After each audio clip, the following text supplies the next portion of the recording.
మహాసభలు, ఏరియా మహాసభలు మొట్టమొదట మన ఆర్మూర్లో ఈ నెల 4వ తారీఖు నాడు సిద్ధార్థ కాలేజీలో ఈ మహాసభలు జరుగుతున్నాయి.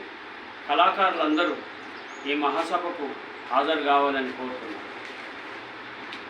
ప్రజానాట్య మండలి 1943లో ఆరంభించబడ్డది. అప్పటి నుంచి ఈ మన నిజాం ప్రభుత్వానికి వ్యతిరేకంగా పోరాటంలో కళాకారులు పాల్గొన్నారు. నాజరు, సుద్దాల హనుమంతు ఇలాంటి వాళ్ళు కళాకారులు పాల్గొని భూమి విముక్తి కోసం ఆ పోరాటంలో తమ కళారూపాల్ని ప్రదర్శిస్తూ పోరాటాలకు పాల్గొన్నారు.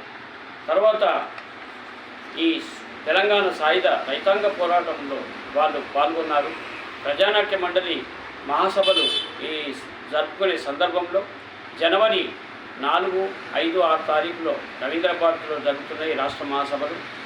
మన నిజామాబాద్ జిల్లా మహాసభలు ఈ నెల 23 నాడు మన న్యూ అంబేద్కర్ భవన్లో జరుపుతున్న సందర్భంగా ఈ ఆర్మూర్లో జరుగు ఏరియా మహాసభల్ని 4వ తారీఖు నాడు దిగ్విజయం చేయాలని కళాకారులందరూ ఈ మహాసభకు హాజరు కావాలని కోరుతున్నారు.